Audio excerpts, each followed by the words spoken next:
할렐루야, 설교 외전을 시작합니다. 오늘은 성령으로 의의 소망이라는 제목의 말씀으로 이제 두 번 설교의 말씀을 나눴는데요. 그 설교를 통해서 어떻게 그 비하인드 스토리가 진행됐는지, 또 설교에 관계된 또 질문들이 어떤 것들이 있는지 함께 나누는 시간입니다. 하나님 말씀 읽고 또 시작하도록 하겠습니다. 오늘은 본문을 갈라디아서 5장 2절에서 8절까지 말씀을 본문으로 삼았는데요. 5절과 6절 말씀을 읽고 오늘 설교 외전 시작하도록 하겠습니다.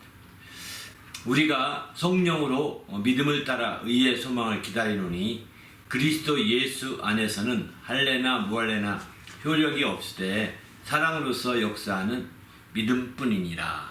아멘. 오늘 성령으로 의의 소망이라는 설교에 대해서 함께 질문과 또 함께 비하인드 스토리를 나누도록 하겠습니다.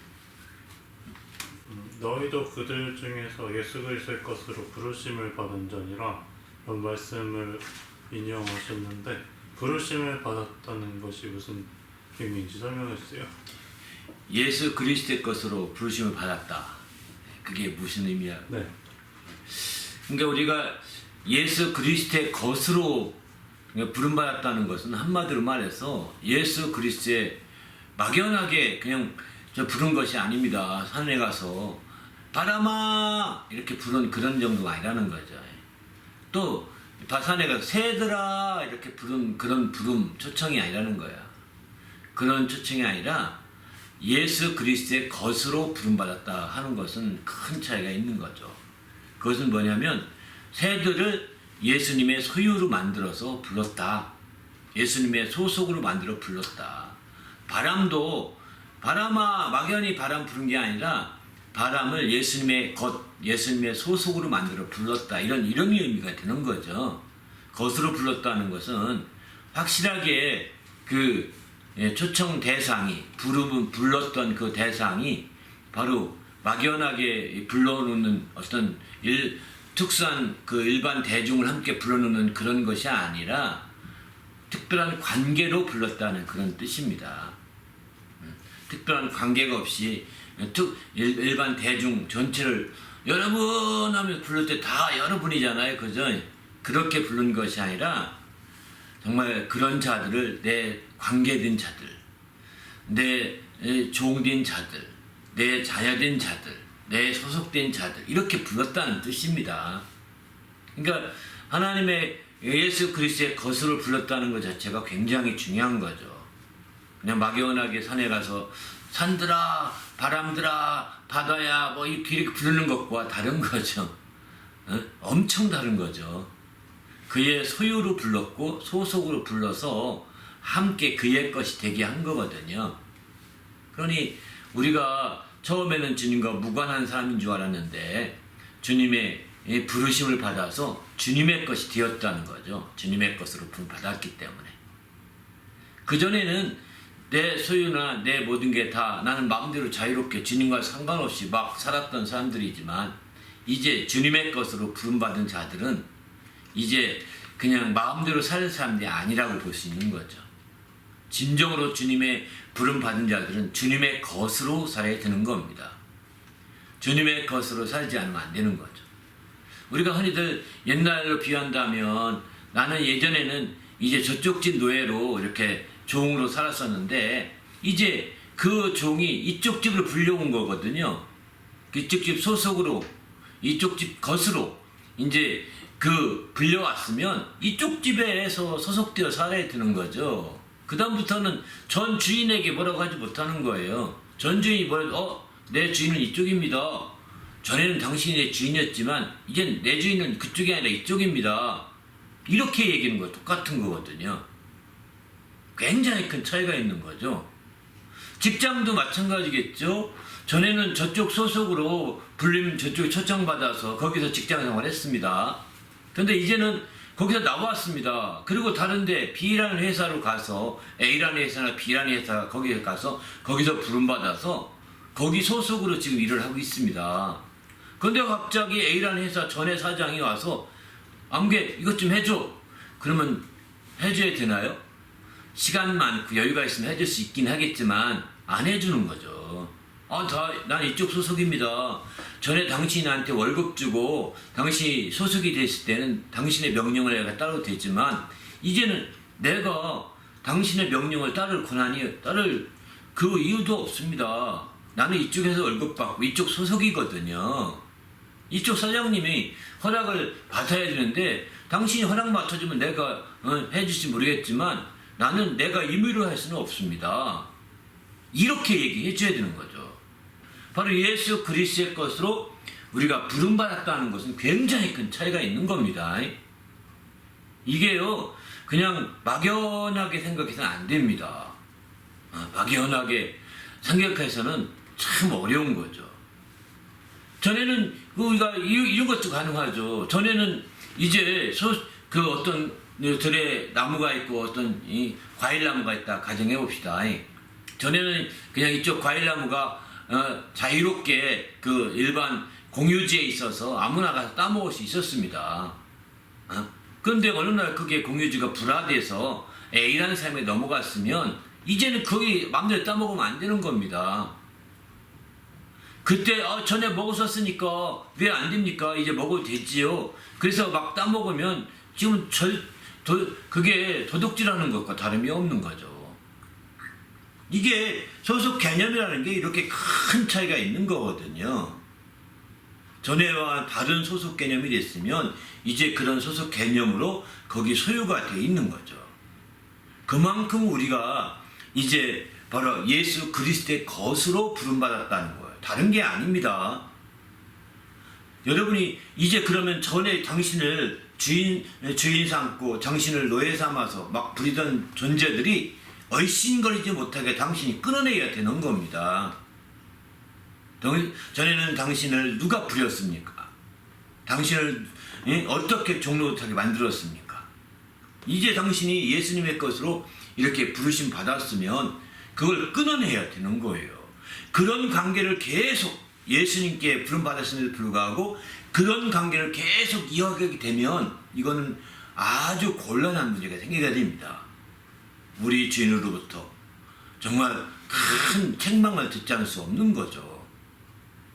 그러기에 우리는 예수 그리스도의 것으로 부름받아서 예수 그리스도의 소속이 된 크리스찬이라고 우리가 말함에도 불구하고 우리가 다 소개하죠. 나는 크리스찬입니다. 나는 예수 믿는 그리스도인입니다. 이렇게 소개함에도 불구하고 근데 당신은 누구의 부름받았고 누구의 것으로 부름받아서 누구의 영향을 받고 삽니까? 문제가 심각하지 않습니까?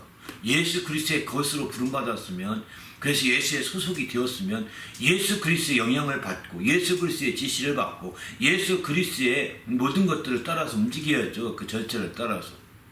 그런데 여전히 예수 그리스도의 것으로 부름받았다고 말을 하고 그리고 또 난 그래서 크리스찬이라고 말을 함에도 불구하고 여전히 세상에 속한 사람처럼 여전히 육신에 속한 사람처럼 그렇게 생활하고 산다면 당신은 부름받은 거 제대로 아닌 거죠. 말만 부름받았다 하는 것 뿐이고 소속이 불확실한 부름받은 거죠. 그러면 이제 전에와는 다르게 이제 당신은 예수의 그리스도의 것이니만큼 예수 그리스도께서 이 일에 크게 책망하실 수 있는 거죠. 우리는 이 부르심을 잘 이해할 필요가 있는 거죠. 근데 한 가지 더 오늘 특별히 저 말씀드렸던 것은 예수 그리스도의 것으로 부름받았다 할 때 예수 그리스도의 소속으로 부름받았다는 것도 그렇게 중요한 거예요. 지금 이렇게. 근데 여기서는 한 단계 더 들어가야 됩니다. 바로 부름받은 것이 예수 그리스도의 것으로 부름받는 정도 끝나지 않고 한 몸으로 부름받았다는 거죠. 한 몸으로. 그러니까 예수 그리스도의 것인데 한 몸으로 부름받으면 어떻게 될까요? 예수 그리스도의 것은 맞는 거죠. 그런데 예수 그리스도의 것은 한 몸이 아닐 수가 있습니다. 한 몸은 예수 그리스도의 것이지만 한 몸에 속한 것은 다 예수 그리스도에 속한 거예요. 소속된 거예요. 예수 그리스도의 것이에요. 그런데 예수 그리스도의 것은 한 몸이 아닐 수가 있다는 거죠. 쉽게 말씀드리면 여러분 이제 우리가 하늘과 땅이 다 하나님의 것이라고 그랬습니다. 그죠? 모든 만물이 주의 것이고 예수 그리스도의 것입니다. 다 하나님, 너희도 예수 그리스도의 것이요, 우리도 예수 그리스도의 것이요, 다 예수 그리스도의 것이 시작했어요. 천지가 다. 그러면 천지가 다 예수 그리스도의 몸입니까? 아니잖아요. 예수 그리스도의 소속은 돼 있지만 그 몸으로 부음받아서 그 몸에 참여하시다는 것은 더 놀라운 축복이면서 더 놀라운 거예요. 더 한 차원 높은 겁니다. 천지가 다 예수 그리스도 것이라고 한다면 천지가 다 예수 그리스도의 몸입니까? 아니잖아요. 예수 그리스도의 몸이라고 할 때는 천지가 다 몸이라고 하지 않습니다. 교회를 그의 몸이라고 표현할 뿐인 거죠. 교회를. 그러니까 천지가 만약에 그의 몸이었다면, 그 예수 그리스도의 것이 다 그의 몸이었다면 천지를 멸하지 않죠. 천지를 나중에, 이 천지가 나중에 불못에 던져지거든요. 사망과 함께 이 음부가 던져질 텐데 그렇게 던져질 필요가 없죠. 왜? 예수 그리스도의 몸인데 쓸모없어서 버려지는 거죠. 그러니까 예수 그리스도의 것이라고 해서 그게 몸과 관계가 더 어디가 더 중요한지를 분별하셔야 됩니다. 세상에서도 그러잖아요. 어떤 부자들이 정말 자기의 재산을 축적하는 방식 중에 한 가지로 이제 처음에는 막 재물을 모으지만 재물로는 한계가 있으니까 이제는 막 이제 그 미술품 막 삽니다. 왜? 돈을 어디 써야 지금 세금을 안 내거든요. 돈을 쓰지 않으면 세금을 막 내야 됩니다. 그거 몇 프로 무조건 세금 내야 되니까 돈을 쓰게 되면 그게 세금 안 내니까 돈을 절약하는 양으로 아주 고급 미술품들, 아주 유명한 화가들의 미술품들을 많이 삽니다. 그래가지고 그거를 계속 모았다가 나중에 정말 그분이 돌아가시게 되면 이제 그것 가지고 박물관 만들잖아요. 이건희 씨가 유명한 그 미술품을 다 모아가지고 국보급 얼마나 많이 모은지 말 수 없다고 합니다. 그거 다 모아서 리움 박물관이라고 하는 걸 우리가 열었다고 그러지 않습니까? 근데 알다시피 그러면 그게 다 그 모든 미술품이나 국보급들이 다 이건희 씨 소속이었는데 소유였는데 영원한 소유입니까? 이건희 가면 끝나는 겁니다. 이미 이제 죽었으니까 끝난 거죠. 그러니까 소유라는 것은 소속이라는 것은 사람의 경우에 한계가 있는 거예요. 한계가 있는 거예요. 물론 사람 몸의 소속도 마찬가지겠죠. 사람은. 그러나 우리는 사람의 몸에 아니라 예수 그리스도의 몸에 소속되어 참여하는 것이고 그 몸으로 부름받은 것이기 때문에 다른 거죠. 그 몸은 영원한 몸이거든요. 그러니까 소유라는 것은 소속이라는 것은 그렇게 우리가 아주 쉽게 변할 수가 있다는 겁니다. 그래서 그런 것들은 이제 지혜롭지가 않은 거죠. 그래서 언젠가는 그래서 정말 설교도 했지만 그 제주도에 가면 어떤 수석 전문가가 모으는 사람들이 막 그걸 모아가지고 수석 막 정원을 만들었는데 그게 얼마나 멋진지 이루 말할 수 없어요. 막 외국의 정상들도 많이 와서 구경했다고 막 자랑을 하더라고요. 다 방명록을 쓰고 갔다고 막 이렇게 얘기하더라고요. 근데 그 사람이 이제 그분이 만든 분이 지금도 살아계세요. 나이 많은 연세 드시는데 살아계세요. 흐뭇해 하면서 이제 얘기하고 있어요. 그러나 그분이 돌아가시면 네 것이 되겠습니까? 당분간 그 아들 것이 될 것이고 당분간 그러다가 그거 팔아먹든가 정부로 바치든가 그렇게 많은 거예요. 왜? 사람의 운영에 한계가 있으니까요. 그래서 이 땅에 소속되어 있는 이 땅의 사람들의 소속관계나 소유관계는 일시적인 것입니다. 그러나 몸으로 부름받았다는 것은 일시적인 관계가 아니라 영원한 관계라고 우리는 그렇게 이해해야 되는 거죠. 일시적으로 끝나지 않습니다. 우리가 부름받을 때 예수 그리스도의 지체로 부름받았다는 것은 우리가 부름받을 때 예수 그리스도의 몸의 한 부분으로 부름받았다는 것은 이거는 예사일이 아닙니다. 정말 그것을 아주 쉽게 이해하면 이거는 그의 부름을 너무 모르는 겁니다. 물론 앞부분에 말씀드린 것처럼 그 부분에 부름받은 것 자체만으로도 가치가 있는 거지만 그러나 그분의 몸으로 특별히 부름받았다는 것 더 중요한 거죠. 우리가 이제 그냥 막연히 부른 것이 아니라 그분의 것으로 불렀고 또 그분의 것으로 그냥 물질적으로 부른 것이 아니라 그분의 몸의 한 지체로 불렀다는 거. 이렇게 정말 이 부름의 양태가 다른 거죠. 부름의 그 모습이 다른 거예요. 우리 성경에서 우리를 불렀다고 할 때는 한 몸으로 부르심을 받았으니 라고 이렇게 분명하게 골로새서 3장 15절에 이렇게 말씀하거든요. 그러니까 예수 그리스도의 것으로 부름받는 데서 한 단계 업그레이드가 된 부름받은 게 한 몸으로 부름받은 거죠. 우리는 그것까지 기억하시게 되면 우리가 부름받은 것이 얼마나 큰 소망인지를, 이 부름받은 게 얼마나 큰 우리의 자부심과 긍지가 되는지를 알 수가 있는 거죠. 이 부름받은 성도답게 멋지게 사는 모두가 됐으면 좋겠습니다. 할렐루야. 우리가 부름받은 확신을 가집시다.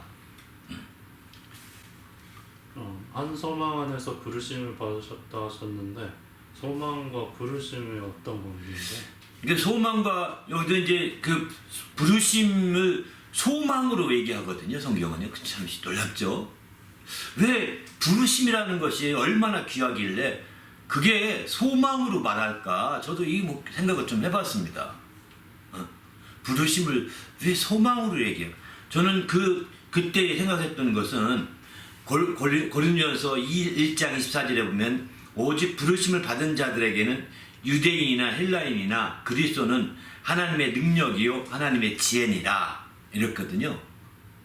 우리가 부르심을 받은 그런 자가 된다면 우리는 다 이제 예수 그리스도가 하나님의 능력이요 지혜임을 안다는 거예요. 여기 얘기는 바꿔 말하면 우리가 부르심 받은 것에 대한 자부심과 긍지를 가지고 살게 되면 예수 그리스도가 최고의 능력이요 예수 그리스도가 최고의 이제 지혜라고 하는 것을 깨닫게 되고 그렇게 살아가게 된다는 거예요.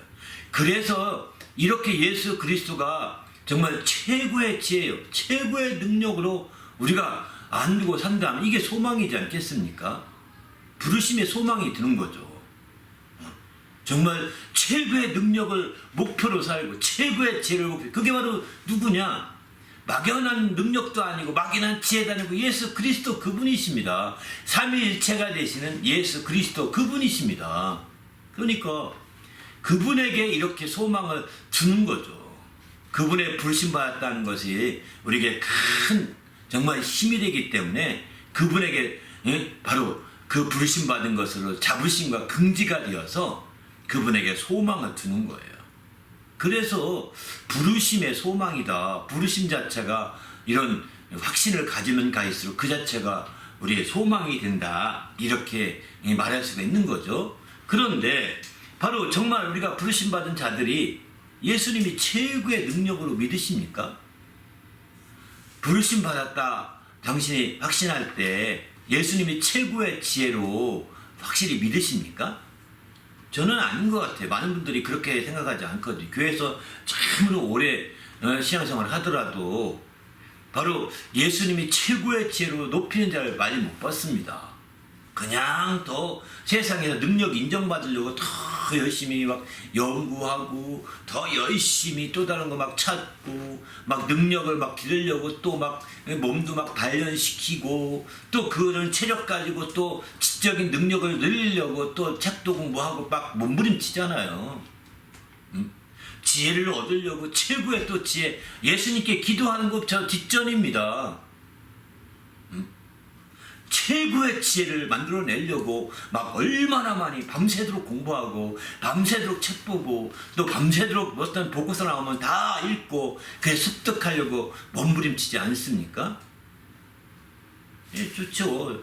굉장히 좋은 태도죠. 안 하는 것보다 100배 나은 거죠. 그런데 그것보다 더 좋은 지혜가 있는 걸 모르시는 거죠. 기도를 통해서 예수님을 만나고 예수님을 통해서 기도로 말미암아 그 지혜를 얻어가야 되거든요.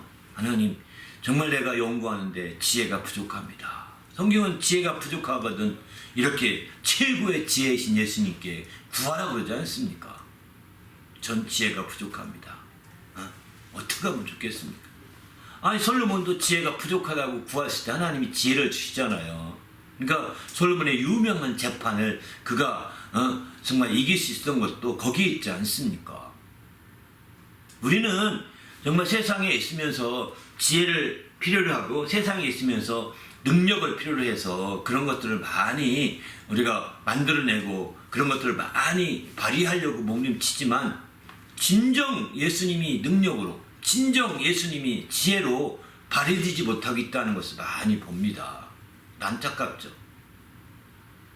예수님이 지혜로 발휘되고 예수님의 능력으로 발휘될 수 있다면 이게 최고가 되는 겁니다. 제가 아는 어떤 분은 그렇게 정말 유명한 발명가인데 그는 그렇게 하더라고. 정말 어려울 때마다 그렇게 기도해서 정말 아이디어를 얻고 지혜를 얻어서 만들어내고 그 발명하고 학금도 만들고 막 그러더라고요. 그러니까 유명하죠, 그거는. 정말 지혜, 주님의 지혜를 주님께 얻어야 되는 거예요. 사람에게 책에서 보고 실험실에서 실험하고 밤새도록 실험하고 이렇게 저렇게 하는 것보다 하나님에게 영감을 얻고 지혜를 얻으면 정말 되는 거죠. 그렇지 않습니까? 이게 그냥 교회에서만 하는 얘기일까요? 이거 심각한 문제입니다. 이런 것들을 그냥 교회에서만 생각하는 것으로 적용해버리면 예수 그렇게 잘 믿을 필요가 없지 않습니까? 그냥 교회 이용하면 되죠. 그래서 당신과 같은 사람이 많은 겁니다. 교회를 이용하려고 하고요. 그냥 교회는 그냥 다니는 핑계만 다니고 세상에서 어떤 연구하고 세상에서 막 보고서 읽고 세상에 나온 모든 논문 다 채집하고 그래서 당신이 최고가 되려고 하는, 이제 당신 그런 모든 AI보다도 더 짙어질 텐데 어떡할 겁니까? AI가 그거 순간에 다 읽어서 쫙 갖다 줄 텐데 당신 이야기 편하게 딱 알려줄 텐데 어떡하겠습니까? 당신 밤새도록 공부할 필요도 없는 상황이 됐습니다. 그렇게 지혜를 짜낼 필요도 없는 상황이 됐다니 이제 어떡할 겁니까? 나만 그런가요? 다른 반대 경쟁자도 그렇게 할 텐데 어떡할 겁니까? 경쟁자에게 알려주는 AI의 정보나 나한테 알려주는 AI의 정보가 거의 비슷할 거요. 내가 부지런하지 않아도 옛날에 부지런한 사람이 좀 더 많이 했거든요. 잠 안 자고 많은 사람들이 이제는 잠잘 건 다 적어도 할 수 있는 거거든요. 어떡하겠습니까? 최고의 지혜이신 예수님께 나가 구하셔야 됩니다.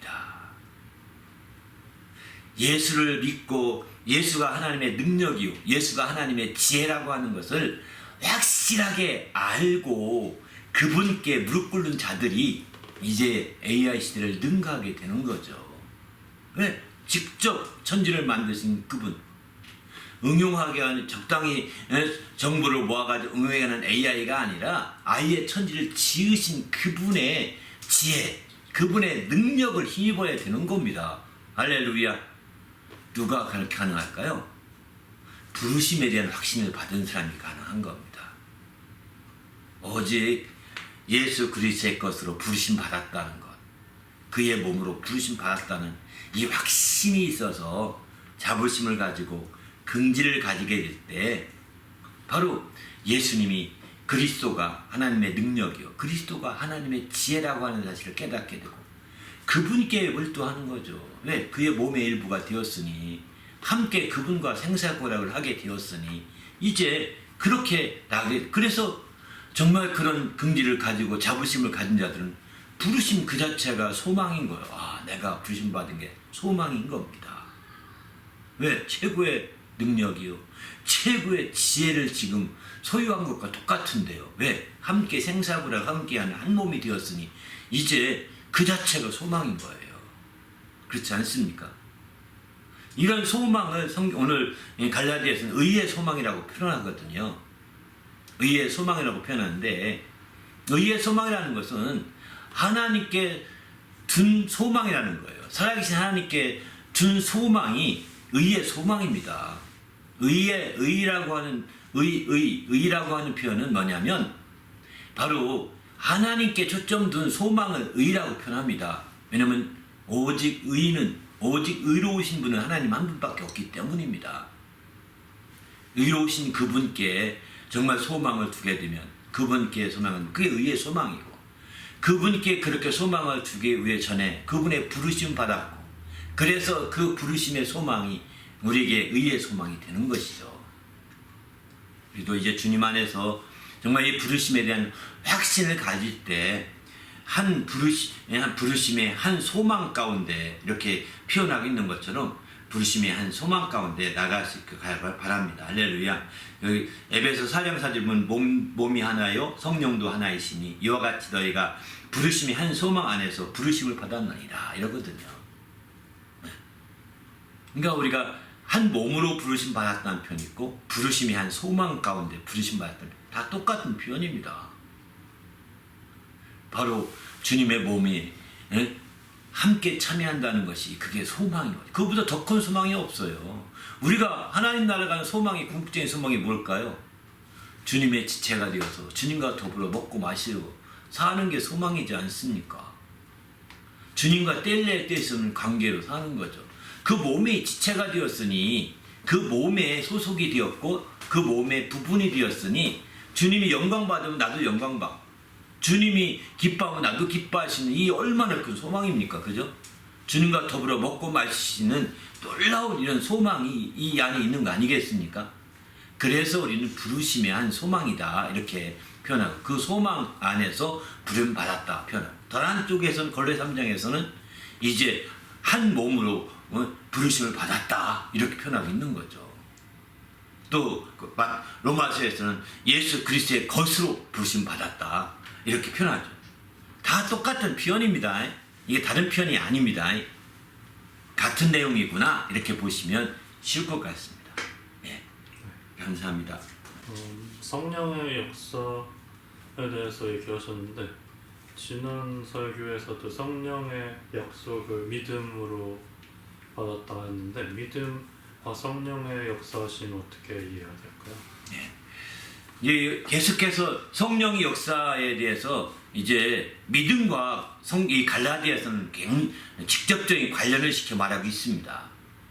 성령의 역사. 바로 믿음이라는 것은 우리가 알다시피 성령의 역사를 직접적으로 역사하게 만드는 아주 큰 수단이라고 그럴까요? 도구라고 그럴까요? 이렇게 표현하면 좋습니다. 그 믿음을 따라라고 할 때 영어 성경을 중국어로 다 by faith라는 단어를 씁니다. by라는 전치사를 쓰거든요. 앞에 성령으로 소망을 할 때, 성령으로 할 때는 이제 다 영어로는 through the Holy Spirit 이런 말 쓰거든요. 성령을 통하여서, 성령을 통과해서 이런 뜻입니다. 이건 성령의 인도하심에 초점 둔 얘기고요. 그죠? through라는 자체는. 반면에 이제 영어로 식으로 이해만 해도 그렇게 이해될 수 있을 것 같습니다. 믿음을 따라서라는 것은, 믿음을 따라, 이것은 이제 by faith 이런 말 씁니다. 그러니까 이런 단어들이 by라는 것이 수단이나 때로는 도구나 이런 어떤 그런 때 사용하는 전치사잖아요. 일반적으로. 그죠? 그런 쪽의 전치사인 반면에 이제 그 스로라는 단어는 이제 전체를 통과하는 이런 개념이잖아요. 그래서 성령이 완전히 그 성령으로 완전히 이렇게 통과되어서 성령이 날 몰두해서 막 이끌어 가시는 거, 인도하시는 거죠. 이런 게 성령으로라는 단어 쓸 때 그게 직역해 보면, 영어 성경을 우리말로 직역해 보면 그렇게 표현이 될 수 있는 거죠. 이렇게 직역하면 좀 더 은혜롭더라고요. 그러나 이제 의역했을 때는 오늘 성경의 말씀처럼 갈라디아 5장 5절에 우리가 성령으로 믿음을 따라 의의 소망을 기다리노니 이렇게 표현하는 거죠. 이런 단어가 다르니까 굉장히 좀 다르게 생소하게 느낄 수는 있긴 하겠지만, 전치사 두 개가 큰 차이를 빚는다는 겁니다. 이런 차원에서 우리가 생각해 볼 때 그는 어쨌든 관계는 믿음이라는 것은 성령과 뗄래야 뗄 수 없는 관계예요. 로마서의 그 사도행전 아니 갈라디아 3장에서 이미 말씀드린 것처럼 너희가 성령 받은 것이 율법의 행위에서냐 믿음으로냐. 성령 받은 게 믿음으로인 거잖아요. 그죠? 또 너희가 이제 성령 하나님께서 성령을 주시고 너희 가운데 능력을 행하시는 이 일이 율법의 행위에서냐 아니면 듣고 믿음에서냐. 다시 갈라디아 3장 5절에 다시 또 묻거든요. 다 믿음에서잖아요. 믿음으로 시작되는 겁니다. 모든 게. 이 성령의 역사들은 다 믿음의 역사와 계속 일치가 되는 거예요. 이때의 믿음은 어떤 믿음이냐? 믿음으로 말미암아 의롭다함을 얻은 믿음입니다. 믿음으로 말미암아 의롭다함을 얻은 믿음이에요. 바로 그래서 창세기 갈라디아에서는 창세기 말씀을 인용하면서 창세기 15장 7절인가요? 말씀 인용하면서 바로 아브라함이 하나님을 믿으니 그것을 의로 여기셨다. 이 말씀을 그대로 인용하잖아요. 하나님을 믿으니 의로 여기셨다는 거예요. 행동은 야고보서 가서는 아브라함도 믿음으로만 의로 얻은 것이 아니라 나중에 행동함으로 의를 얻은 거다. 이렇게 얘기하는데 행동은 한참 뒤입니다. 먼저 그 믿음으로 의를 얻으시고 한참 지나서 행동으로 나타나죠. 그때 그 최고의 행동이 이삭을 바친 행동이잖아요. 그건 17장 이하 20장에 가서 나타나는 창세기 20장에 가서 나타나는 표현이거든요. 그러나 그 전에 창세기 15장에 이미 하나님이 아브라함이 하나님을 믿으니 그것을 의로 여기셨다 이렇게 표현하시거든요. 창세기에서 5장이나 차이날 만큼 긴 간격이 있는 거예요. 그런 적어도 나이로 본다면 한 15년 이상 차이 나는 거죠. 그렇게 왜냐면 그 이삭을 바치려고 할 때가 이삭이 청소년쯤 됐다고 그러니까 한 12세 살 되는 거 아니겠습니까? 그리고 믿으니 의로 여기셨다는 표현은 이삭을 낳기 전 얘기거든요. 이삭을 갖기 전 얘기거든요. 그리고 벌써 한 13년, 10년에서 15년 차이가 나는 거죠. 그러니까 먼저 믿음을 의로 여기신 것이 먼저입니다. 그런데 이 야고보서는 이제 믿음으로만 의롭게 여기셨느냐? 아니다. 행함으로 말미암아 더 의롭게 그 믿음이 온전해진 것이다 라고 강조하면서 행함을 강조하다 보니까 그렇게 얘기하는 거예요. 야고보서 2장에서는 그렇게 표현하거든요. 믿음을. 그런데 야고보서도 율법적인 행함을 지금 강조하기는 행함이 아닙니다. 믿음으로 의롭다함을 얻어도 나중에라도 이제 그 믿음으로 의롭다함을 얻었으니 그냥 난 그러면 안 행해도 돼, 놀아도 돼 이런 뜻이 아니라 나중에라도 행해야 된다는 그런 얘기인 거죠. 성경 그걸 잘 이해하셔야 됩니다. 믿음으로 의롭다고 했으면 이제는 거짓말 쳐도 돼, 마음대로 해도 돼. 아닙니다. 이게 구원파요. 이게 사이비들이죠. 믿음으로 의롭다함을 얻었으니 당연히 믿음으로 살아야 되는 거죠. 이제 내가 마음대로 죄를 지어도 된다는 것이 아니라 믿음으로 살려고 하는데 또 연약해서 또 믿음으로 살지 못하고 죄를 지을 수도 있다면 빨리 또 회개하는 것이고요. 믿음을 통해서 또 얼른 이렇게 해서 자꾸 믿음으로 살고자 하는 겁니다. 그거를 그렇게 안 살고 믿음으로 의롭다고 얻었으니 이제 앞으로는 다 끝났어 안 해도 돼 죄를 범해 상관없어 이거는요 이단들의 모습이에요. 이단들의 모습이에요. 왜곡시키고 성경을 참된 모습을 방해하는 거죠. 그래서 우리는 여기서 생각해 볼 때 바로 이런 믿음으로 산다는 것은 바로 성령과 연결되는데 그런데 이 믿음이 어디서부터 근원되느냐? 바로 믿음으로 이제 아브라함의 믿음으로 의로 여기신 바 거기서부터 시작된 거라는 거예요. 이게 신약시대에 믿음으로 말미암아 이제 우리가 성령을 받게 되고 신약때 와서 믿음으로 말미암아 성령 역사 나타나게 되는 이 모든 것들이 다 어디서부터 개통된 거냐? 율법의 행위로 말미암아서 개통이 이어진 것이 아니라 아브라함이 믿으니 그것을 의로 여기셨다는 거기로부터 개통이 이어진 거라는 거죠. 그래서 믿음으로 말미암은 자는 아브라함의 자손인 줄 알지어다라고 3장에서 그렇게 막 말하잖아요. 예? 믿음으로 말미암은 아브라함의 자손인 줄 알라는 거예요. 믿음으로 말미암아 이제 예수 그리스도 더 침례를 받으면 믿음으로 말미암아 아브라함과 더불어 그의 상속자가 된다라고 얘기하잖아요. 그의 복을 이어받게 된다고 얘기하시잖아요. 하잖아요. 성경이 다 나온 얘기입니다. 앞서 이미 설교도 했었습니다. 그렇게 된 것은 뭐냐?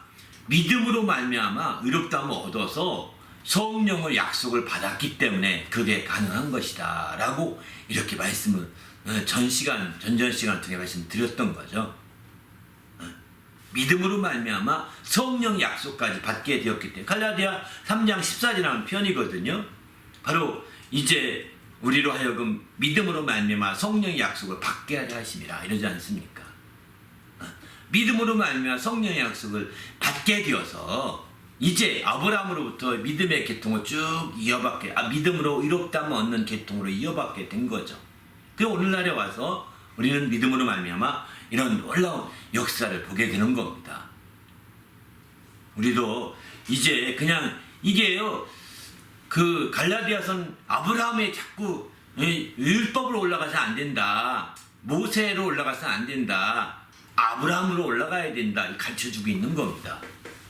왜? 우리는 믿음의 계통인데 예수를 믿음으로 말미암아 의롭다 얻은 이것은 율법을 통해서 의롭다 얻은 것과 다른 거다. 아브라함이 믿음을 가졌을 때 그걸 의로 여겨서 이제 우리가 똑같이 예수를 믿어 의로 바로 아브라함의 계통을 이어받은 것이다 이렇게 말하고 있습니다. 이 부분을 놓쳐서는 안 됩니다. 그래서 예수님은 아브라함의 계통을 이어받았다는 것을 이제 얘기하는데 예수님을 그 히브리서 한 단계 좀 더 발전시킵니다. 갈라디아서는 아브라함부터 나오는데 히브리서는 한 단계 좀 더 발전시켜서 히브리서에 가면 예수님은 멜기세덱의 반차를 쫓은 것이다 이렇게 말합니다. 왜? 아브라함이 멜기세덱의 축복을 받았잖아요. 멜기세덱의 복음을 받은 사람이죠, 아브라함이. 근데 예수님도 아브라함과 동등하게 멜기세덱의 반차를 따른 거다 이렇게 얘기하고 있는 거예요. 아브라함의 반차를 따른 것이 아니라 멜기세덱의 반차를 따라서 그가 제사장이 됐고 대제사장이 되어서 이렇게 나간 것이다. 그래서 우리가 예수를 믿는 믿음이라는 것은 아브라함이 믿었던 믿음과 똑같은 거다. 이렇게 아브라함과 우리는 같은 수준으로 보는 거고, 예수님은 멜기세덱과 멜기세덱의 축복을 받은 같이 그 반차로 이어서 말하는 거죠. 좀 더 높여 얘기하는 거예요. 왜 아브라함이 그에게 전리품의 11조를 드리고 마침내 복빔을 받았지 않습니까? 복을, 그러면서 히브리서는 말하죠. 복을 빈 자가 크냐 복빔을 받은 자가 크냐. 복을 빈 자가 크죠. 멜기세덱이 큰 분이죠. 예수님도 그분의 반차를 쫓아 되었다는 거예요.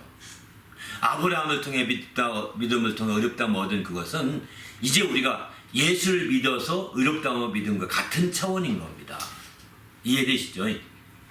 아브라함이 하나님을 믿어서 의롭다함을 얻은 그것은 우리가 예수를 믿어서 의롭다함을 같은 차원인, 아브라함과 우리가 같은 차원의 의를 얻은 거예요.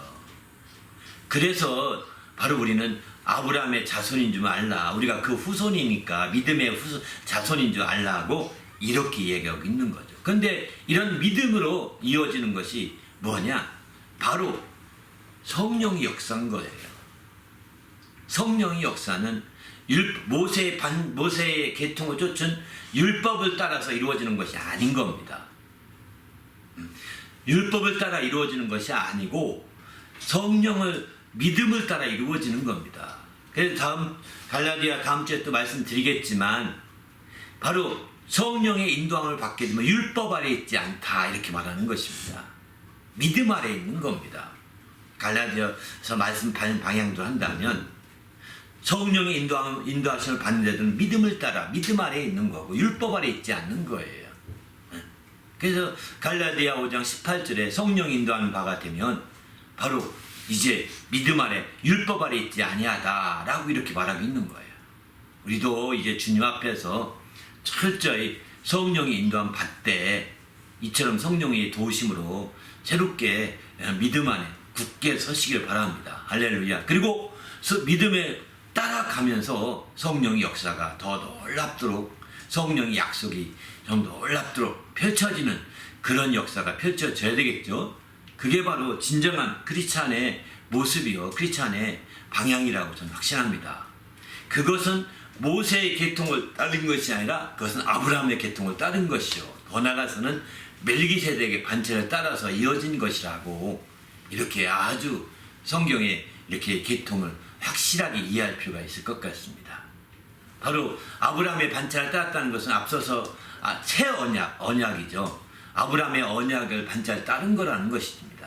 바로 이제 무조건적인 조건부적인 언약이 아니라 무조건적인 언약인 아브라함의 언약이 대표적인 거거든요. 그 언약에 이어진 거라고 보는 거. 신약 시대의 새 언약은 아브라함 시대의 무조건적인 언약이 그대로 이어진 거죠. 그러나 모세의 언약은 옛 언약이라고 하는데 첫 언약이라고도 표현하는 것은 그게 바로 조건부 언약으로 첫 번째 언약이기 때문입니다. 그러나 이제 그것은 임실이 있는 거잖아요. 지난 시간에는 그 부분도 얘기했었죠. 어쨌든 믿음을 따라서 성령의 역사가 굉장히 큰 차이가 난다는 것입니다. 우리 모두 이제 확실히 믿음으로 말미암아 성령 충만한 역사를 이루시길 바랍니다. 할렐루야. 네. 또 믿음의 반대말은 율법의 행위라 하셨는데 믿음의 행위와 율법의 행위는 어떻게 다른가요? 네, 굉장히 중요한 질문인 것 같아요. 오늘 또 이제 설교의 가장 큰 핵심 중에 하나거든요. 우리가 믿음의 반대말 하면 우리가 흔히들 뭐라고 생각하죠? 믿지 않는 것. 믿음의 반대는 믿는 것, 믿지 않는 것 이렇게 된 거 아니겠습니까? 이건 세상의 언어적인 면에서의 반대말이죠. 그런데 신앙적인 면에서 반대에 해당되는 것은 율법의 행위를 믿음의 반대말로 이해하셔야 됩니다. 그래서 앞서 읽었던 말씀처럼 성령 받는 것이 율법의 행위냐 아니면 듣고 믿음으로냐 이렇게 물어보잖아요. 또 하나님께서 우리에게 성령을 주시고 또 우리 가운데서 능력을 행하시는 이의 일이 율법의 행위에서냐 듣고 믿음에서냐 3장 5절에 또 이렇게 말하잖아요. 믿음과 대비하고 있는 게 뭐냐면 반대말이라고 저는 그렇게 표현했는데 믿음에 대비해서 표현하는 것은 율법의 행위인 겁니다. 율법의 행위인 거예요. 그래서 우리는 이런 율법의 행위와 믿음과의 관계를 잘 이해할 필요가 있는 거죠. 앞서 말씀드린 것처럼 믿음은 알다시피 믿음의 행위의 초점은 믿음으로 의롭다함을 얻는 것을 가르쳐 말하거든요. 반면에 의를 얻는 방식이 믿음으로 의를 얻는 방식이 있고 또 한 가지는 율법의 행위로 의를 얻는 방식이 있거든요. 율법의 행위로. 율법의 행위로 의로 인정받고 의를 얻는 것은 이게 모세 때 계명을 통해서 그렇게 되었습니다. 그래서 그것을 지키면 내가 의로 인정하겠다라고 해서 하나님께서 이제 조건부적으로 언약을 주신 거죠. 그게 이제 모세의 언약입니다. 반면에 하나님께서 아브라함에게 주신 대표적인 언약 중에 아브라함의 언약인데 그 언약은 알다시피 믿음을 의로 여겨 주셨다고 했습니다. 그의 행위를 의로 여겨 주신 것이 아닙니다. 아브라함이 처음에 이제 갈대우를 떠나서 내 본토와 친척과 아버지 집을 떠나라 이렇게 명령할 때 아브라함이 하나님께서 아브라함에게 내가 너를 보니까 네가 그동안에 고향에서 잘 살더구나. 말씀대로 잘 지키고 조상도 잘 섬기고 또 이제 그 당시에 살아있을 것으로 예상되는 롯 할아버지가 계시죠. 당시 아브라함이 고향을 떠날 때 롯이라고 하는 노아의 아들 롯이 나이로 보면 쭉 살아있을 때 모습이에요. 그래서 그 롯이 아브라함 멜기세덱으로 나타난 것이 아니냐라고 성경을 해석하는 학자들도 많습니다. 저도 그렇게 조금은 이해하는 편입니다. 밑도 끝도 없는 멜기세덱이 아니라 바로 이게 롯 할아버지가 아주 그 몇백 년 전 할아버지가 나타나셔서 이제 그렇게 한 거죠. 그러니까 그렇게 우리가 본다면 나이가 600살 된 할아버지가 나타나셔서 막 정정하게 나타나셔서 축복하고 한다면 깜빡 죽지 않겠습니까? 당시에 무슨 셀족에게 무슨 재장이 있어서 뭐 이렇게 막 별 얘기가 많은데 생각보다는 그거는 너무 가설이 많은 것 같습니다. 네. 그 루터죠. 종교개혁자 마르틴 루터의 말, 그는 이제 그 멜기세덱을 이제 롯인가요? 아니죠? 셈이죠. 셈 할아버지죠. 노아의 아들 셈이라고 얘기하고 있습니다. 셈이 언제까지나 계산적으로 생각해 보면 야곱이 자기 본 집에, 외삼촌 집에 갈 때도 셈이 살아있을 그 나이예요. 그때도. 야곱도 어쩌면 셈을 만났을지도 몰라요. 그러니까 노아 홍수 얘기가 옛날 얘기가 아닌 거예요. 옛날 얘기가 아닌 거예요. 그만큼의 놀라운 차이가 있는 거죠. 야곱이 아브라함의 손자잖아요. 그때도 셈 할아버지가 거의 죽기 한 10년, 20년 그 차이예요. 나이로 쭉 그냥 거기 성경의 나이에만 쭉 직선적으로 표현해 보면 그렇게 나이 차이가 된다니까요. 어디 계신지는 모르지만 만날 수만 있으면 만날 수도 있었을 그런 개연성이 있는 그런 상황이거든요. 며느리 고향이 이제 자기가 나온 그곳이니까 바로 그곳에 야곱이 야곱이 간 거니까 거기서 이미 그 아브라함은 믿음을 좋기로 하나님의 부름받아서 유브라데 떠나 강을 건너갔다는 사실 다 알거든요. 이미 소문이 났을 거예요. 그런 상태에서 아브라함의 손자가 왔다고 한다면 셈이 그 동네에 살았다면 만나지 않았겠습니까? 저는 이게 시나리오를 써보는데 이거는 소설 같은 얘기인데요. 그런데 그럴 개연성도 있습니다. 가능성도 있고요. 그러나 여기서 초점은 그게 초점이 아니니까 아브라함이 그때에 이 갈대우를 떠나라고 할 때 막 그의 막 신앙 행위를 다 높이 심으면서 떠나라고 한 게 아니잖아요. 무조건 떠나라는 거예요. 그럼 내가 밟는 곳이 다 내 땅이 되게 하겠으며 또 거기 젖각거린 땅이 되어서 너에게 주겠다 얘기하신 거잖아요. 생각을 해보십시오. 아브라함이 어느 날 갑자기 어떤 신이 나타나서 갈대우를 떠나라, 네 본토와 친척을 떠나라 할 때 당신은 무엇을 믿고 떠날 수 있겠습니까? 믿을 수 있겠습니까?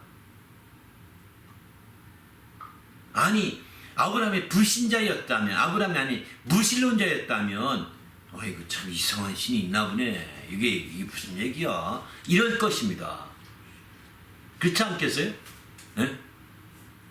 생각을 해도 오늘 갑자기 밑도 끝도 없이 창세기 12장을 봐보세요. 떠나는 과정을 봐보세요. 아무 조건도 없고 아무것도 칭찬도 없고 떠나라는 거예요. 본토 아비집을 떠나라는 거예요.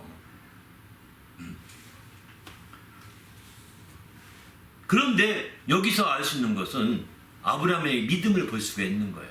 그래서 15장에 가서 아브라함이 여호와를 믿으니 그 믿음을 의로 여기셨다고 얘기하고 있는 거예요.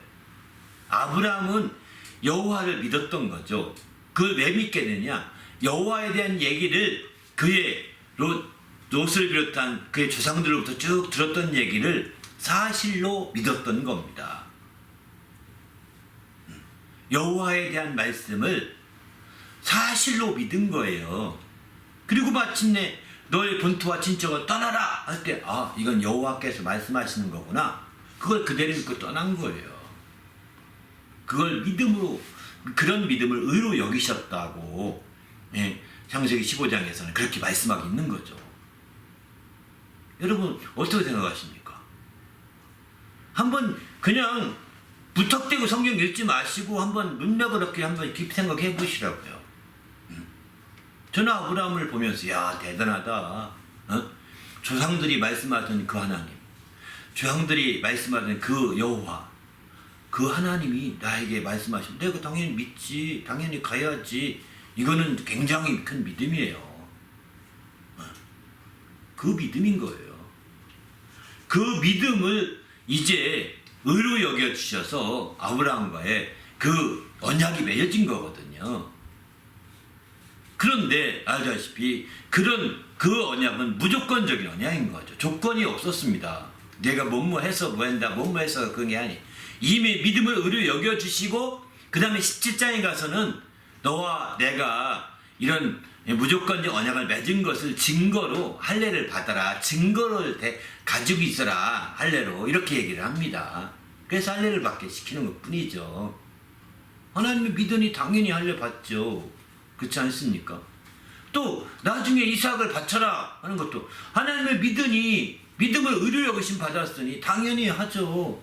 뭐 다시 부인한테 가서 얘기 물어보고 말고 자식이 필요 없는 거예요.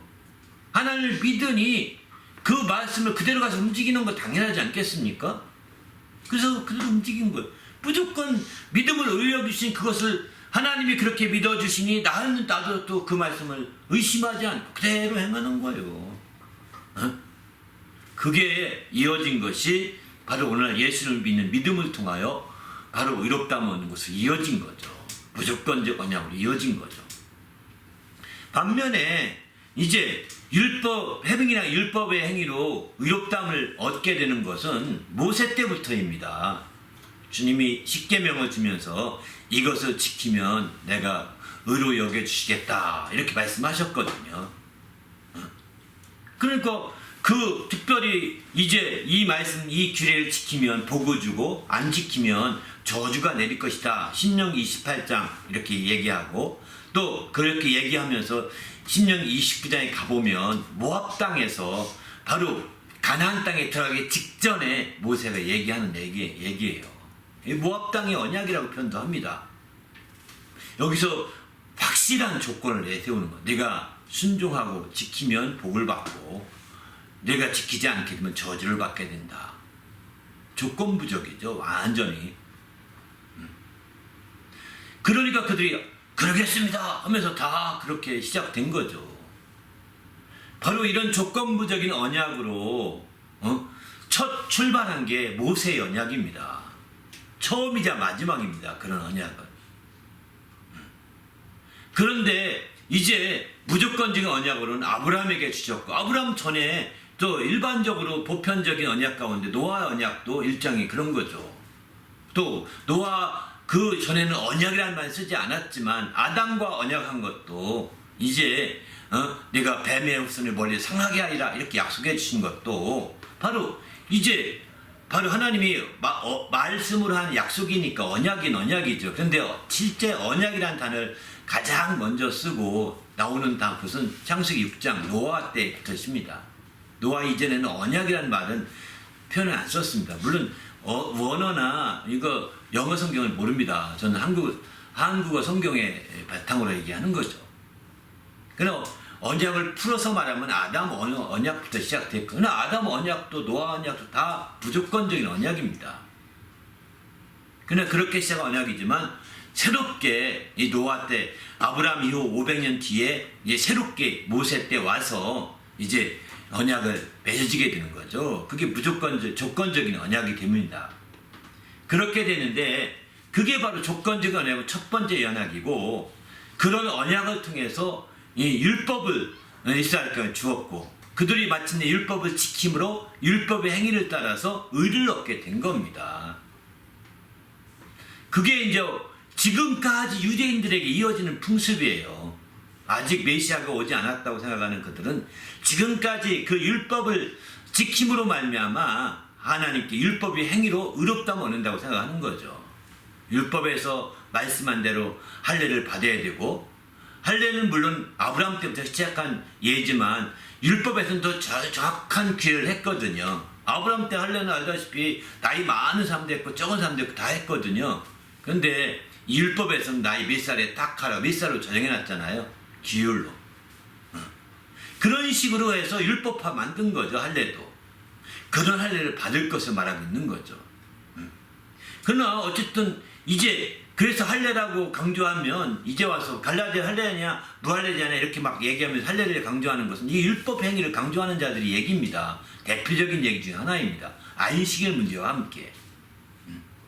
그렇게 되는데 이런 부분에서 율법의 행위로 의를 얻은 자들, 그게 이제 조건부 언약에서부터 시작된 건데, 근데 그것은 우리가 알다시피 히브리서에서 말하고 있는 거죠.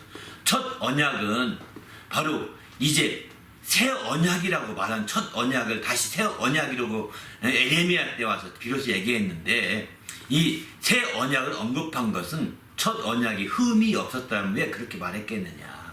흠이 있는 것이다. 약점이 있는 것이다. 이렇게 말하고 있습니다. 히브리서는.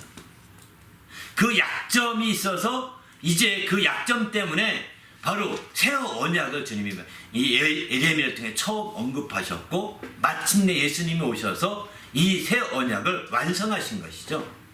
예수님이 새 언약을 완성하신 방식 중에 한 가지가 아다시피 그분이 내 피로 새 언약을 세우신다고 표현하고 있잖아요. 내 피, 새 언약으로 세운 피다. 피로서 새 언약을 세운다. 이렇게 표현하거든요. 그러니까 예수님의 살과 피가 새 언약의 증거예요. 그런 말씀을 비춰본다면 오늘날 우리는 새 언약을 통해서 되는데, 이 새 언약은 믿음을 통하여 의롭다함 얻는 방향으로 의가 나타나게 됩니다. 우리가 성찬을 잘했으면 의가 나타나는 것이 아니라 또 우리가 어떤 데는 세족식을 합니다. 예수님이 세족식 너희도 해라 했다고 해서 세족식을 해서 의가 나타나는 것이 아닙니다. 성찬은 예수님이 엄히 명하신 거에서 그대로 하지만 세족식은 그렇게 행하지 않는 이유가 그게 의가 아니거든요. 믿음으로 의를 얻기 때문입니다. 신약시대 와서는. 그래서 우리는 믿음으로 의롭다함 얻는 새 언약의 시대를 살고 있는 거죠. 그게 바로 이제 성령이 역사하도록 만드는 환경이요. 성령이 역사하도록 역사하도록 하는 그런 모든 바탕이 되는 거예요. 그런 믿음이. 율법의 행위로는 성령의 역사가 일어나기 어렵습니다. 왜? 율법으로 억압시키고 율법으로 온전히 매이기 때문이죠. 그래서 우리는 율법의 행위로는 불가능하다는 거예요. 그래서 믿음의 역사, 믿음의 행위의 반대가 율법의 행위라는 거예요. 믿지 않는 행위가 아니라. 믿는 데 있어서 진짜 문자적인 반대는 믿지 않는 거지만, 우리 크리스찬에게 있어서 그 대비시킨 것은요, 율법이 행인 거예요. 왜냐하면 율법의 행위로 의를 얻는 것이거든요. 그러나 믿음으로 의를 얻는 것이냐, 아니면 율법의 행위로 의를 얻는 것이냐, 둘 중에 하나거든요. 불신으로는 의를 얻을 길이 없습니다. 불신으로는 그 자체가 불의한 것이기 때문에 의를 얻는 길이 없어 대비시킬 수가 없습니다. 그래서 마치 반대말같이 대비해서 믿음이냐 율법의 행위냐 이렇게 나눠놓고 얘기하고 있는 거죠. 우리는 믿음의 행위가 아니라 율법의 행위, 곧 이제 믿음의 행위가 아니라 율법의 행위가 아니라 믿음의 행위, 곧 믿음으로 의롭다함을 얻는 것이죠. 율법의 행위로 이르는 길은 모세로부터 시작하였는데 이것은 다 폐해졌다고 했어요. 예수님이 완전케 하셔서 이것은 완전케 되므로 더 이상 예수님 앞에서는 무의미해졌거든요. 예수님은 우리에게는 무의미해진 겁니다. 이제는 믿음으로 말미암아 이제 의롭다함을 얻는 그런 삶을 통해서 성령의 사람이 되고 성령으로 난 자가 되고 성령의 약속을 받은 자가 되고 성령으로 사는 자가 되기를 간절히 바라는 거죠. 그래서 마침내 성령을 따라 행하고 또 마침내 성령의 인도함 받는 그 믿음의 사람이 되기를 소망하는 겁니다. 이렇게 멋진 사람이 되시길 바랍니다. 할렐루야. 네. 그러면 믿음으로 따라가는 것과 율법의 행위를 어떻게 구별할 수 있을까요? 그거는 그거는 쉽게 구별한다면 저는 앞서 설교에서 말씀드린 것처럼 믿음은요 미래지향적인 거예요. 믿음은 바라는 것들이 실상이고 보이지 않는 것들 증거라 바라는 것들이 앞으로 향한 거거든요. 율법의 행위는 과거 지향적입니다. 왜? 지켰느냐 안 지켰느냐에 따라서 의를 얻느냐 마느냐 결정되기 때문에 지켰으면 과거 행위가 이미 끝나버린 거예요. 그래서 끝난 것 가지고서 의를 내세우는 거거든요. 그런데 믿음의 행위로 의를 얻는 것은요 끝난 것 가지고 하는 게 아닙니다. 믿음을 가지고서 하는 의를 얻는 거기 때문에 이제 미래지향적으로 바라는 것들의 실상을 바라보는 게 믿음인 거죠. 큰 차이가 있죠. 그래서 우리가 하나님 앞에 나갈 때 여러분이 과거를 내세워서는 안 됩니다. 하나님, 내가 이렇게 봉사했잖아요. 내가 이렇게 헌신했잖아요. 내가 이렇게 정말 그 교회에서 참으로 많이 수고하고 힘썼는데 지금 이 모양 이 꼴이 무엇입니까?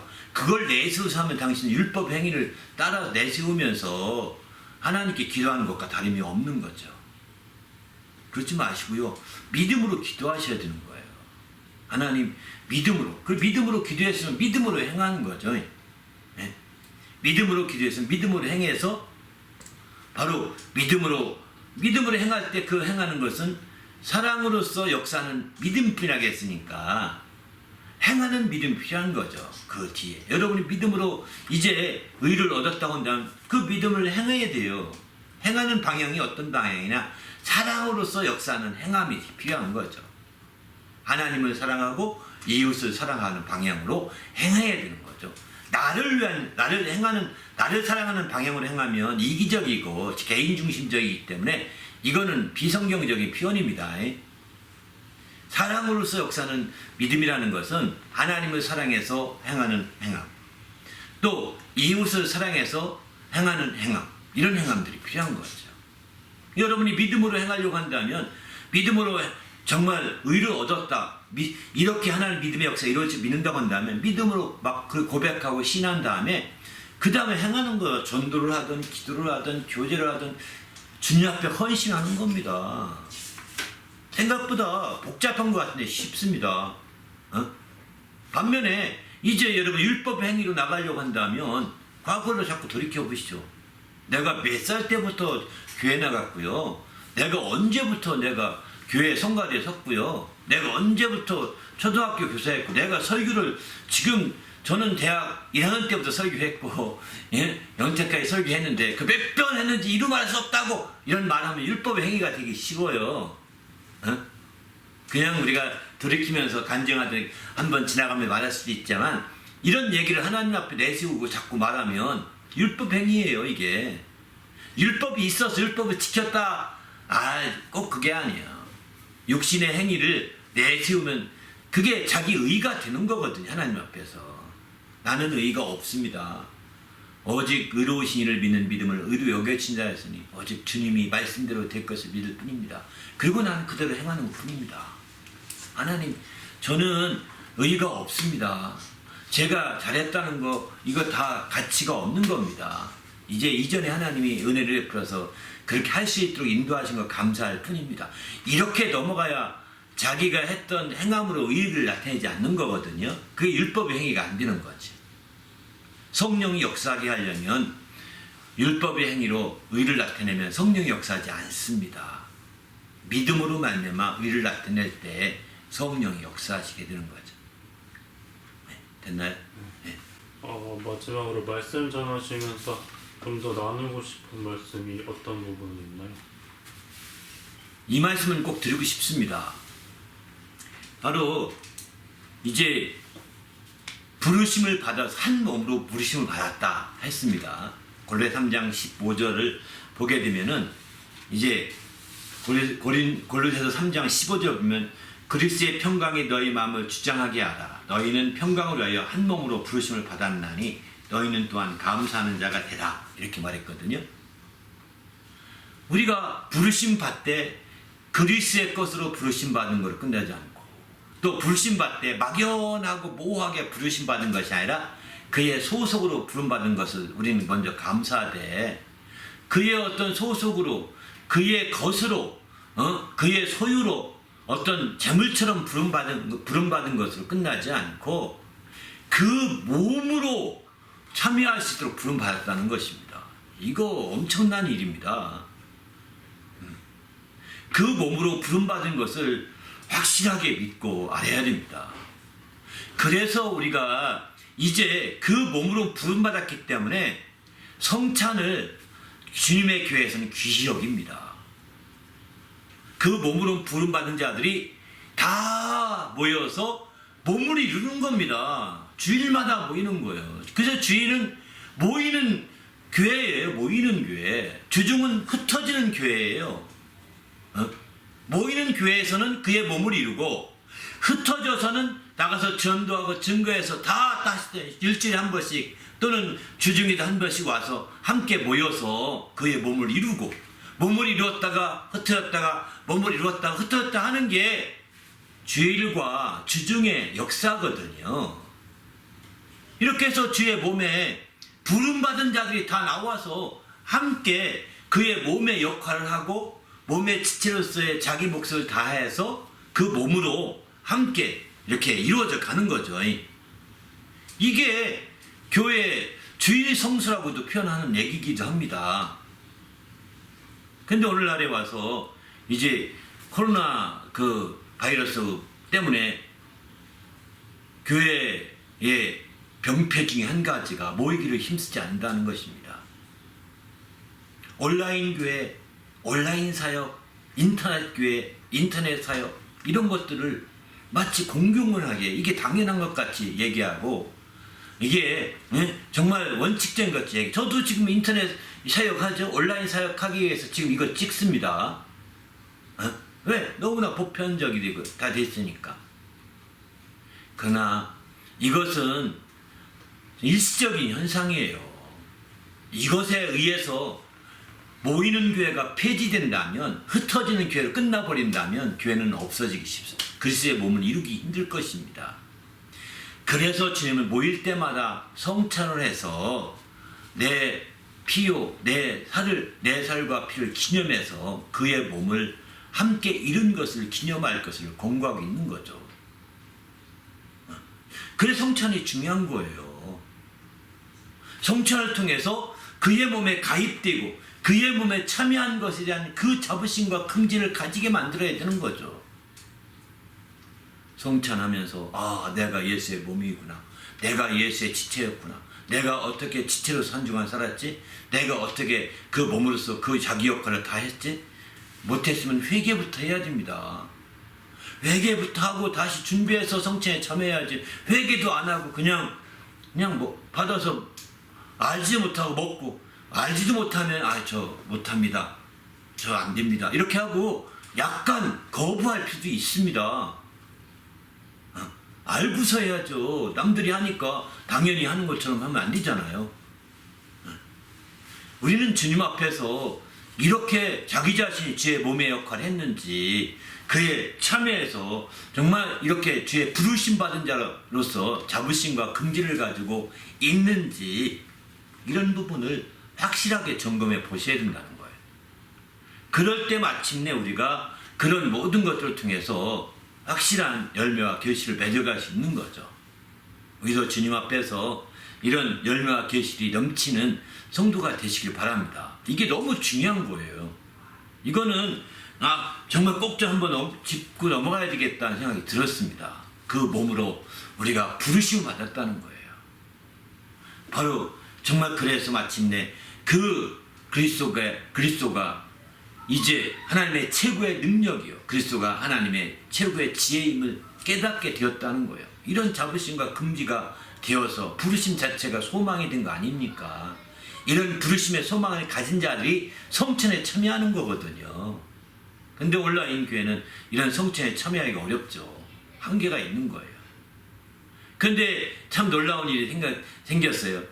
이제 어쩌면 온라인 교회에서 성찬할지도 모릅니다. 모이지도 않고서 어떻게 하는지 아십니까? 오늘날 교회에서 성찬이 이렇게 잔과 떡과 잔을 이렇게 나눠주기에 범피서 시간 많이 걸리거든요. 성찬하는 시간이. 이 수천 명이 모이면 시간이 굉장히 많이 걸리죠. 더 많은 사람이 동원돼서 막 해야 빨리빨리 끝나는 거거든요. 근데 그런 것들을 이제 시간을 줄이려고 하다 보니까 어떤 게 나온지 아십니까? 성찬과 잔을 그 뚜껑을 잔이 있고 잔 위에 뚜껑이 2개입니다. 뚜껑 속에 전병을 넣습니다. 천주교식으로. 카스테라를 넣는 게 아니라 떡을 넣는 게, 떡도 뭐 전병도 떡 중에 하나니까 뭐 그럴 수 있어요.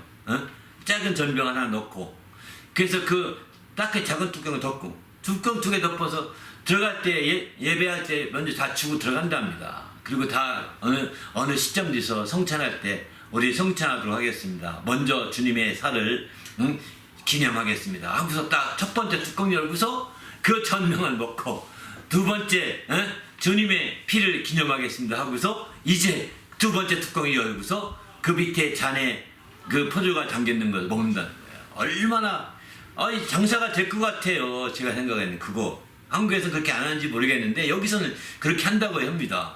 저는 못 봤는데 이 캐나디안 교회에서는 그렇게 하는 걸 봤다 이런 얘기를 보면서 참 놀랍더라고요. 한국도 이게 곧 시간 문제일 겁니다. 왜? 너무나 잔을 짜두고 막 그 얼마나 많은 수고하는 이름 할 수 없거든요.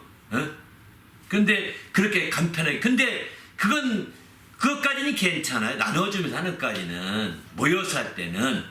근데 안 온 사람들에게 그거 배달시켜서 온라인으로 예배드리면서 지금은 성찬의 시간입니다.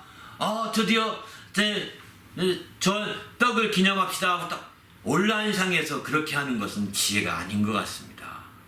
모여서 해야 되는 거죠. 한 자리에 모여서 함께 모여. 물론 오늘날에는 너무 성도가 많아서 한 자리에 모일 수 없으니까 어떤 사람은 1층, 어떤 사람은 2층, 어떤 3층, 어떤 사람은 저 교육관 이렇게 모여서 하는 거나 또 집에 사는 뭐 차이가 있느냐? 한이 없죠. 그렇게 하면. 그러면 모이는 교회가 필요 없어지는 거예요. 마지막 때가 되면 될수록 모이기를 피하는 어떤 자들과의 습관과 같이 하지 말고 더욱더 모이기를 힘쓰라고 히브리서는 강조하게 있는데 왜? 마지막 때는 모이기를 피하는 이유를 많이 찾는다는 겁니다. 그렇게 온라인 교회가 그 모이기를 피하는 가장 큰 이유가 된 거죠. 온라인 사역이, 인터넷 사역이 가장 큰 이유가 된 거예요. 마지막 때. 그때 성찬까지도 그렇게 배달해 주어가지고 토요일날 다 배달되게 해서 주일날 성찬에 꼭 참여하십시오 라고 미리 온라인 성도들은 주문해서 성찬을 받으시길 바랍니다. 함께 그 시간에 아니면 미리 사놨다가 그 시간에 거리 구별해서 이게 아니잖아요. 함께 한 자리에 떼고 마시고 이렇게 해야 되는 건데 이게 아니라고요. 저는 이거는 겉모양은 그럴듯하지만 이제 마지막 때는 참 온갖 폐단이 다 나오겠구나 라는 생각을 하면서 씁쓸한 그런 얘기를 들으면서 씁쓸한 생각이 들더라고요. 여러분 성찬에 참여하십시오. 주일 성수하시며 성찬에 참여하십시오. 그게 주의 몸으로 부름받은 자들이 해야 될 일입니다. 일주일에 한 번씩은 최소한도 아니 일주일에 한 번만 하는 거 아닙니다. 할 수만 있으면 주의 몸으로서 정말 매번 더 열심히 하시면 더 말할 것도 없는 거죠. 그러나 주일은 그렇게 모이는 교회지만 정말 주중은 흩어지는 교회로서 그 역할을 감당하기 위해서 부전히 증거하고 전도하고 나누고 교제하고 하는 거예요. 이렇게 했다가 이제 주일날 와서 함께 간증하고 얘기하면서 이렇게 모이는 교회로서 성찬에 참여하고 떡을 떼고 나눈다면 이게 얼마나 아름다운 그의 몸으로 부름받은 자들의 아름다운 모습이 아니겠습니까? 그런 모습의 역사들이 펼쳐지시기를 예수님의 이름으로 부탁을 드립니다. 할렐루야. 바로 우리가 주의 몸으로 부름받았기 때문에 지금 이런 말씀을 드립니다. 그래서 우리가 주인 이 인터넷 시대에 또 온라인 시대에 우리가 주의해야 될 부분이라는 점을 다시 한번 깨우쳐주고 싶습니다. 저 모이기를 힘쓰고 또 주의 성찬을 통하여서 주의 몸에 참여하는 그런 귀한 믿음의 성도들이 되시기를 그리고 주의 몸된 교회의 봉사함으로 말미암아 이렇게 더 정말 주의 몸을 위하여 몸을 지체로서 그 역할을 다 할 수 있기를 예수님의 이름으로 부탁을 드립니다. 할렐루야. 함께 오늘 말씀 생각하며 기도할 때 하나님께서 이 모든 일이 철저히 잘 이루어질 수 있도록 인도해 달라고 오늘 말씀 생각하며 간절히 기도하겠습니다.